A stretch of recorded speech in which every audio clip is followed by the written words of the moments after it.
গুম্বাদারার প্রথম দিনটা আমাদের কিভাবে কাটলো চলো সেটাই শেয়ার করি। রুম পাওয়ার পরে সবাই ফ্রেশ হয়ে নিয়ে বেরিয়ে পড়লাম একটু হাঁটাহাঁটি করতে। বাইরেটা ঘুরতে ভীষণ ভালো লাগছিল, চারপাশটা তো ভীষণ সুন্দর। যখন লাঞ্চের ডাক পড়লো তখন আমরা আবার ফিরে এলাম হোমস্টেতে। লাঞ্চের মেনুতে ছিল আলু ভাজা, রাই শাক ভাজা, ডাল, ডিমের কারি, ভাত। গরম গরম প্রত্যেকটা খাবারের স্বাদই ছিল দুর্দান্ত। তারপরে আমরা আবার একটু চারিদিকটা ঘুরে দেখতে বেরোলাম।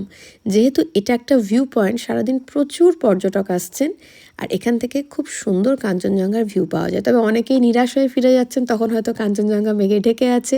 আবার কেউ কেউ খুশি হয়ে যাচ্ছেন, তখন মেঘ সরে কাঞ্চনজঙ্ঘা দেখা যাচ্ছে।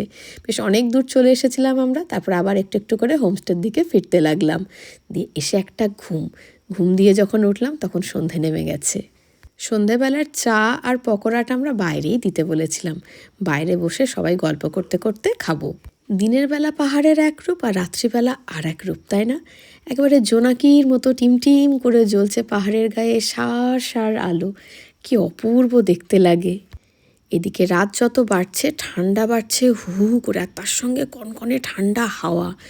আর সোয়েটারে হচ্ছিল না, জ্যাকেট আর মাফলারও চাপালাম। বনফায়ারের আগুনটা জ্বলতে একটু যেন স্বস্তি। তারপরে আরেক রাউন্ড চা পকোড়া। প্রথমে আমরা 1 প্লেট পকোড়াই নিয়েছিলাম। 2টো রুমের 2 প্লেট পকোড়া হয়। আমরা একটা রাউন্ড তখন নিয়েছিলাম, একটা রাউন্ড এখন নিলাম, সঙ্গে চা।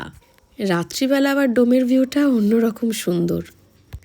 আর এদিকে কিন্তু ঠান্ডা হু হু করে বাড়ছে। এরপর শুরু হলো বারবিকিউ।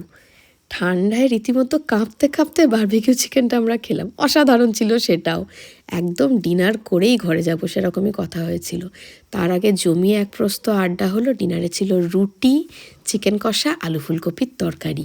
ভাতেরও অপশান ছিল, আমরা রুটিই নিয়েছিলাম। এরপরে রুম হিটার চালিয়ে তারপর আমরা ঘরে থাকতে পারলাম। এত ঠান্ডা থাকা যাচ্ছিল না। এরপর একটা ঘুম, ব্যাস একটা দিন শেষ। দ্বিতীয় দিনের ভ্লগ নিয়ে ফিরে আসছি তাড়াতাড়ি।